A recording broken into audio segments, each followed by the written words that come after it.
स्वागत है आप सभी का रिश्वांशु क्लासेज में। साहित्यिक हिंदी का पेपर है जो यूपी बोर्ड एग्जाम 2026 के लिए सबसे ज़्यादा महत्वपूर्ण है। तो मेरे प्यारे बच्चों, आप लोग वीडियो को पूरा अंत तक देखिएगा। पूरा पेपर एकदम हल करके आपको बताने वाले हैं। समय 3 घंटे 15 मिनट होता है और पूर्णांक होता है 100 का। यहाँ पर थोड़ा सा निर्देश देख लेते हैं। निर्देश में क्या है? प्रारंभ के 15 मिनट परीक्षार्थियों को पेपर पढ़ने के लिए निर्धारित है। इस प्रश्न पत्र में 2 खंड हैं और दोनों खंडों के सभी प्रश्नों के उत्तर देना अनिवार्य है। तो सभी लोग वीडियो को लाइक करेंगे, चैनल पर नए हैं चैनल को सब्सक्राइब करेंगे, शेयर करेंगे। चलिए शुरू करते हैं। खंड का प्रश्न नंबर 1 का क्या है? सदल मिश्र की रचना है भारत दुर्दशा, नासकेतोपाख्यान, बेताल पच्चीसी, सुख सागर। तो सदल मिश्र की रचना है नासकेतोपाख्यान। दूसरा ऑप्शन राइट हो जाएगा। सुख सागर मेरे प्यारे बच्चों, सुख सागर मुंशी सदा सुखलाल की रचना है। बेताल पच्चीसी लल्लू लाल की है और भारत दुर्दशा भारतेंद्र हरिश्चंद्र की है। संस्कृति के 4 अध्याय के लेखक कौन है? कन्हैयालाल मिश्र प्रभाकर, भगवत शरण उपाध्याय, वासुदेव शरण अग्रवाल, रामधारी सिंह दिनकर। तो संस्कृति के 4 अध्याय के लेखक हैं रामधारी सिंह दिनकर। इसके बाद प्रश्न नंबर 1 का गा है हरिशंकर प्रसाई की रचना है। तो रानी नागफनी की कहानी हरिशंकर प्रसाई की रचना है। ठीक है। विचार विमर्श महावीर प्रसाद द्विवेदी की है। कालिदास की निरंकुशता ये भी महावीर प्रसाद द्विवेदी की है। रसज्ञ रंजन ये भी महावीर प्रसाद द्विवेदी की है। वोल्गा से गंगा रचना है राहुल सांकृत्यायन की, डॉक्टर राम कुमार वर्मा की, कन्हैयालाल मिश्र प्रभाकर की, प्रताप नारायण मिश्र की। तो वोल्गा से गंगा कहानी संग्रह है राहुल सांकृत्यायन की। इसके बाद है आखिरी चट्टान किस विधा की रचना है? रेखाचित्र है, संस्मरण है, डायरी है, यात्रा वृत्तांत है। तो यात्रा वृत्तांत है आखिरी चट्टान। किसका? मोहन राकेश का। इसके बाद में अगला प्रश्न है 2 का नंबर। कामायनी महाकाव्य के रचयिता हैं जयशंकर प्रसाद हैं, सुमित्रानंद पंत हैं, निराला हैं, धर्मवीर भारती हैं। तो कामायनी महाकाव्य जयशंकर प्रसाद का पहला राइट हो जाएगा। लोकायतन के कवि हैं निराला, महादेवी वर्मा, रामधारी सिंह दिनकर, सुमित्रानंद पंत। लोकायतन रचना है सुमित्रानंद पंत की। चौथा ऑप्शन राइट हो जाएगा। इसके बाद 2 का गा है संसद से सड़क तक रचना है मुक्तिबोध की है, धूमिल की है, नागार्जुन की है, अज्ञेय की है।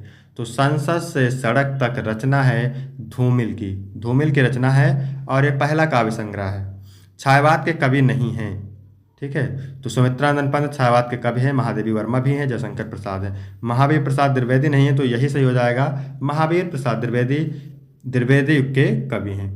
इसके बाद अगला नंबर प्रश्न है वीरगाथा काल के कवि हैं। तो महाकवि भूषण वीरगाथा काल के कवि हैं। पहला ऑप्शन सही हो जाएगा। ठीक है। इसके बाद तीसरा नंबर प्रश्न है, क्या कह रहा है? निम्नलिखित गद्यांश पर आधारित प्रश्नों के उत्तर दीजिए। 10 अंक का होता है। गद्यांश के नीचे 5 प्रश्न होते हैं। तो किसी भी गद्यांश को हल करने से पहले सबसे पहले गद्यांश को पढ़ते हैं, फिर मैं आपको इसके ट्रिक बताऊंगा कि कैसे गद्यांश को पहचानते हैं। ठीक है। तो ये आपका पैराग्राफ दिया हुआ है मेरे प्यारे बच्चों। यह प्रणाम भाव ही भूमि और जन का दृढ़ बंधन है। इसी दृढ़ भित्ति पर राष्ट्र का भवन तैयार किया जाता है। इसी दृढ़ चट्टान पर राष्ट्र का चिर जीवन आश्रित रहता है। इसी मर्यादा को मानकर राष्ट्र के प्रति मनुष्यों के कर्तव्य और अधिकारों का उदय होता है। जो जन पृथ्वी के साथ माता और पुत्र के संबंध को स्वीकार करता है उसे पृथ्वी के वरदानों में भाग लेने का अधिकार है। माता के प्रति अनुराग और सेवा भाव पुत्र का स्वाभाविक कर्तव्य है। वह एक निष्कारण धर्म है। स्वार्थ के लिए पुत्र का माता के प्रति पुत्र के आधा स्तन को सूचित करता है। जो जन मातृभूमि के साथ अपना संबंध जोड़ना चाहता है अपने कर्तव्यों के प्रति पहले ध्यान देना चाहिए। उसे अपने कर्तव्यों के प्रति पहले ध्यान देना चाहिए। तो मैं बता दूं आपको, जहां पर भूमि शब्द दिख जाए, राष्ट्र शब्द दिख जाए, पुत्र शब्द दिख जाए, माता शब्द दिख जाए, ठीक है, मातृभूमि शब्द दिख जाए, धरती शब्द दिख जाए, तो वहां पर आप समझ जाना कि राष्ट्र का स्वरूप चैप्टर से लिया गया है। तो प्रस्तुत गद्यांश के पाठ तथा लेखक का नाम। तो पाठ का नाम राष्ट्र का स्वरूप, लेखक का नाम है डॉक्टर वासुदेव शरण अग्रवाल। फिर दूसरा है रेखांकित अंश की व्याख्या कीजिए। तो व्याख्या किसकी करना है? जिसकी रेखा खींची हुई है। यहाँ पर आप देख सकते हैं, यहाँ से लेकर के यहाँ तक की आपको करना है व्याख्या। चलिए व्याख्या देख लेते हैं। वासुदेव शरण अग्रवाल जी कहते हैं कि जो लोग पृथ्वी को अपनी माँ के रूप में स्वीकार करते हैं केवल वही लोग उसकी सभी भौतिक एवं प्राकृतिक संपदाओं का लाभ पाने का अधिकार रखते हैं। माँ के प्रति स्नेह और सेवा करना पुत्र का प्राकृतिक कर्तव्य होता है। यह एक ऐसा धर्म है जिसे बिना किसी स्वार्थ के निभाना चाहिए। अगर कोई पुत्र स्वार्थ के लिए अपनी माँ से प्रेम करता है तो यह उसकी नैतिक गिरावट को दर्शाता है। इसके बाद तीसरा प्रश्न है पृथ्वी के साथ किस प्रकार संबंध रखना चाहिए? तो पृथ्वी के साथ माता और पुत्र का संबंध रखना चाहिए। यह संबंध प्रेम, आदर और सेवा से भरा होना चाहिए। इसके बाद अगला प्रश्न है राष्ट्र का भवन किस पर आधारित होता है? तो राष्ट्र का भवन उस दृढ़ भित्ति मजबूत आधार पर आधारित होता है जो भूमि और जन के बीच प्रेम और समर्पण के रिश्ते से बनती है। फिर अगला प्रश्न है राष्ट्र के प्रति जन का क्या कर्तव्य है? तो राष्ट्र के प्रति जन का कर्तव्य है कि वह अपनी मातृभूमि के प्रति प्रेम और सेवा भाव रखे, उसे अपने स्वार्थ से ऊपर रखे और उसके संरक्षण व समृद्धि के लिए कार्य करे। अथवा करके दो पूछता है, आपको चूज करना रहता है कौन आप करना चाहते हैं। ये देखिए भगवान बुद्ध से लेकर के यहाँ तक दिया गया है। तो ये चैप्टर मेरे प्यारे बच्चों लिया गया है कहाँ से? ये चैप्टर लिया गया है अशोक के फूल से, ठीक है। और इसके लेखक हैं हजारी प्रसाद द्विवेदी। 2 अंक यहाँ मिलेगा। फिर है रेखांकित अंश की व्याख्या। तो व्याख्या में देख लीजिए यहाँ पर किसकी करना है आपको, पैराग्राफ ध्यान में रखिएगा। व्याख्या करना है श्री सुंदरी साधम तत्प्रणम योगश्चा भोगश्चा करस्त यो, इसकी करना है आपको व्याख्या। तो चलिए देखते हैं इसकी व्याख्या कैसे लिखना है। बौद्ध धर्म में कालांतर में आए परिवर्तनों का उल्लेख करते हुए लेखक का कहना है कि बौद्ध धर्म में बाद में सुंदरी को योग भोग का साधन समझा गया। भगवान बुद्ध ने मार विजय के बाद क्या किया? तो भगवान बुद्ध ने मार विजय के बाद वैरागियों की पलटन खड़ी की थी। इसका उत्तर आपको सीधा सा पैराग्राफ में मिल जाएगा, यहाँ पर आप देख सकते हैं, ठीक है। वैरागियों की पलटन खड़ी की थी। इसके बाद में अगला प्रश्न है बोधिसत्व को शिरोमणि कौन बन गया? तो वज्रपाण ही बन गया, वज्रपाण नामक देवता। बोधिसत्व और अभिसार शब्दों का अर्थ, तो बोधिसत्व का अर्थ है इस संसार रूपी सत्य का बोध हो गया है, और अभिसार का अर्थ है टोना टटका या झाड़ फूंक। इसके बाद है चौथा नंबर प्रश्न, ये भी 10 अंक का है। निम्नलिखित पद्यांश पर आधारित प्रश्नों के उत्तर दीजिए।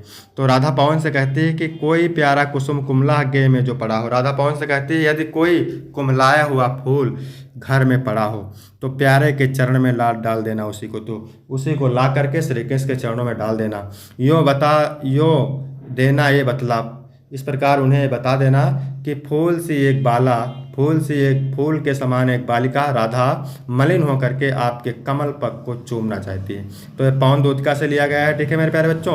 और कवि का नाम है अयोध्या सिंह उपाध्याय हरिवंश, इसको आपने अच्छे से पढ़ा होगा, आपको पता होगा। दूसरा है रेखांकित अंश की व्याख्या। तो व्याख्या आप आसानी से कर लेंगे, कोई दिक्कत नहीं है क्योंकि मैंने बता दिया है। फिर राधा पवन दूतिका से मुरझाए हुए फूल को कहाँ डाल देने के लिए कह रही है? तो श्री कृष्ण के चरणों में डाल देने के लिए कह रही है, ठीक है। मुरझाए हुए पुष्प की उपमा किससे की गई है? मुरझाए पुष्प की उपमा राधा के मुरझाए हुए और उदास मन से की गई है। श्री कृष्ण के कमल के समान कोमल चरणों को कौन चूमना चाहता है? राधा चूमना चाहती है। कौन? राधा चूमना चाहती है। इसके बाद अथवा करके दिया हुआ है बीती विभावरी जागरी अंबर पनघट में डुबो रही तारा घट उषा नागरी, ठीक है। एक सखी अपनी दूसरी सखी से कहती है कि हे रात बीत गई है, अब तुम जग जाओ। अंबर पनघट में डुबो रही तारा घट उषा नागरी, आकाश रूपी पनघट में उषा रूपी चतुर्नायिका तारे रूपी घड़े को डुबो रही है, ठीक है। खग कुल कुल सा बोल रहा, मतलब पक्षियों का आंचल बोल रहा है, पक्षियों का समूह बोल रहा है, किसले का आंचल डोल रहा। और किसले मतलब क्या होता है? नए पत्तों का आंचल डोल रहा है। यहाँ पर इस कौन से चैप्टर से लिया गया है? गीत लहर काव्य संग्रह से, और कवि का नाम जयशंकर प्रसाद है। रेखांकित अंश की व्याख्या, तो व्याख्या मैंने इसकी बता ही दिया है आपको, आप यहाँ पर देख सकते हैं, मैंने स्क्रीनशॉट ले सकते हैं यहाँ पर। तीसरा प्रश्न है आकाश रूपी पनघट में कौन तारा रूपी घड़े को डुबो रहा है? तो आकाश रूपी पनघट पर तारा रूपी उषा रूपी नायिका तारा रूपी घड़े को डुबो रही है। खग कुल कुल सा बोल रहा पंक्ति में कौन सा अलंकार है? तो इसमें यमक अलंकार है, ठीक है, ध्यान रखना है, यमक अलंकार है। इसके बाद है इस काव्यांश में किस समय का वर्णन है? तो प्रातःकालीन सौंदर्य का वर्णन है, ठीक है। फिर 5 का है लेखक का साहित्यिक परिचय देते हुए उनकी भाषा शैली पर प्रकाश डालिए। 80 शब्द में 5 अंक का। वासुदेव शरण Agarwal, APJ Abdul Kalam, Hazari Prasad Dwivedi, most important है। इसके बाद है कवि का साहित्यिक परिचय देते हुए उनकी कृतियों पर प्रकाश डालिए। 80 शब्द में 5 अंक का है। भारतेंद्र हरिश्चंद्र, हजारी प्रसाद द्विवेदी, महादेवी वर्मा, मोस्ट इंपॉर्टेंट है तीनों। इसके बाद है 6 नंबर प्रश्न, बहादुर कहानी के आधार पर बहादुर का चित्रण अथवा पंचलाइट अथवा खून का रिश्ता कहानी के उद्देश्य पर प्रकाश डालिए। 80 शब्द में 5 अंक का है, मोस्ट इंपॉर्टेंट है। 7 नंबर है 100% खंडकाव्य के आधार पर किसी एक खंडकाव्य के एक प्रश्न का उत्तर लिखिए। 80 शब्द में है, तो यहाँ पर आप देख सकते हैं अलग अलग जिले के लिए अलग अलग खंडकाव्य है, तो इसको आप तैयार करेंगे। फिर है खंड खा है 8 का नंबर, निम्नलिखित संस्कृत गद्यांशों में से किसी एक का संदर्भ से हिंदी में अनुवाद कीजिए। तो 7 अंक तभी आपको मिलेंगे जब आप संदर्भ लिखेंगे और अनुवाद करेंगे। तदा कदाचित द्वारपाल आगतम महाराजम भोजम प्राह, तब किसी द्वारपाल ने आकर के महाराज भोज से कहा, राजन कोपिना अवशेषो विद्वान द्वार वर्तते, लंगोटी मात्र पहने हुए एक दरिद्र विद्वान द्वार पर खड़ा है। राजा प्रवेशा इति, राजा ने उन्हें कहा कि अंदर लाओ। तथा प्रविष्टा सा कवि, तब अंदर आकर के उस कवि ने भोजम आलोक महाराज भोज को देख करके अद माने आज, में माने मेरी, दरिद्रो नाशो माने दरिद्रता का नाश, भविष्य तीत माने हो जाएगा, मत्वा माने ऐसा मान करके, तुष्टो माने संतुष्ट होकर के, हर्ष सूर्ण मोज खुशी के आंसू बहाए। राजा तमालोक, राजा ने उनकी ओर देख करके कहा, कबे कवि किम रोदसी, तुम क्यों रोते हो। तब कवि ने कहा, राजन अकर्ण मध्य गृह स्थितम, मेरे घर की दशा को सुनिए। संदर्भ कैसे लिखना है देख सकते हैं आप। प्रस्तुत गद्यांश हमारी पाठ्य पुस्तक संस्कृत के भोजस्योदार्यम नामक पाठ से अवतरित है। फिर अथवा करके दिया हुआ है, इसको भी पढ़ते हैं। संस्कृतस्य साहित्यम सरसम व्याकरणम सुनिश्चितम, संस्कृत का साहित्य सरस और उसका व्याकरण सुनिश्चित है।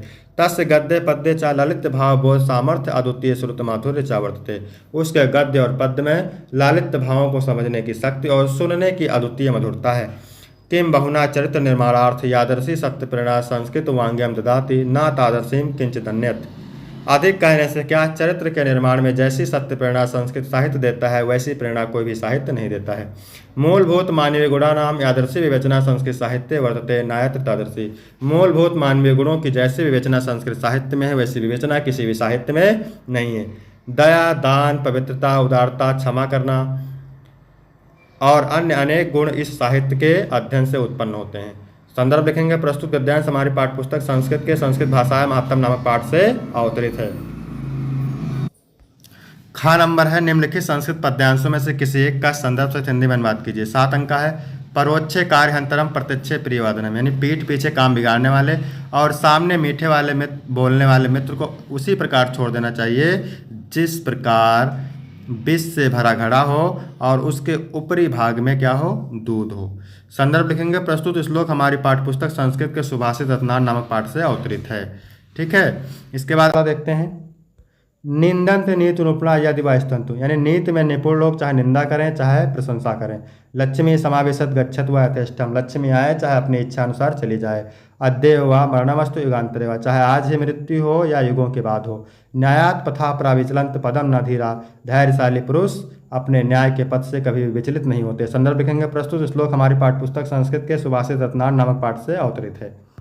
इसके बाद देखिए 9 नंबर प्रश्न। निम्नलिखित में से किन्हीं 2 प्रश्नों के उत्तर दीजिए। 4 अंक का होता है। ठीक है, ये प्रश्न उत्तर आपको करना रहता है, प्रश्न उत्तर आप तैयार करेंगे। इसके बाद है 10 का क, ख और घ रस अलंकार छंद से। तो यहाँ पर देख सकते हैं शांत और करुण रस, रूपक अथवा भ्रांतिमान, चौपाई अथवा कुंडलिया छंद। इसके बाद है 11 नंबर प्रश्न निबंध से। ठीक है, 9 नंबर का होता है। 4 निबंध है, मोस्ट इंपॉर्टेंट है, तो इनको आप जरूर तैयार करेंगे। इसके बाद 12 का पहला है। चैनम का संधि विच्छेद होता है चे प्लस अनम, निश्चला का संधि विच्छेद होता है निस प्लस छला। इसके बाद है अंतर्राष्ट्रीय का संधि विच्छेद, तो अंतः प्लस राष्ट्रीय।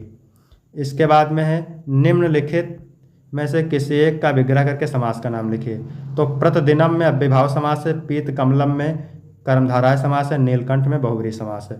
इसके बाद 13 नंबर है। सड़क दुर्घटना में घायल मित्र को सांत्वना देने के लिए एक पत्र लिखिए। 8 अंक का है। अथवा विद्यालय की वाद विवाद प्रतियोगिता में प्रथम स्थान प्राप्त करने पर अपने छोटे भाई को बधाई है, तो एक पत्र लिखिए। तो एप्लीकेशन आप तैयार करेंगे, मोस्ट इंपॉर्टेंट है। 14 का पहला है। निम्नलिखित में से किसी एक शब्द के धातु एवं प्रत्ययों का योग स्पष्ट कीजिए। तो पठित्व, पठित्व में क्या है मेरे प्यारे बच्चों, तो पठित्व में है पट शब्द है प्लस तो प्रत्यय है। ठीक है, दत्ता में दा धातु है और अक्त प्रत्यय है।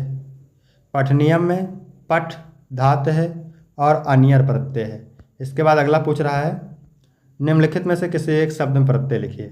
बुद्धिमान में प्रत्यय कौन सा है, मतु प्रत्यय है और कटुता में तल प्रत्यय है। फिर है रेखांकित पदों में से किसी एक पद में प्रयुक्त विभक्ति तथा संबंधित नियम का उल्लेख कीजिए। तो रामेश पादेन खच्चा, इसमें एनांग विकारा सूत्र से तृतीय विभक्ति है। नमो भगवते वासुदेव और अग्नेय स्वाहा, इसमें चतुर्थी विभक्ति है।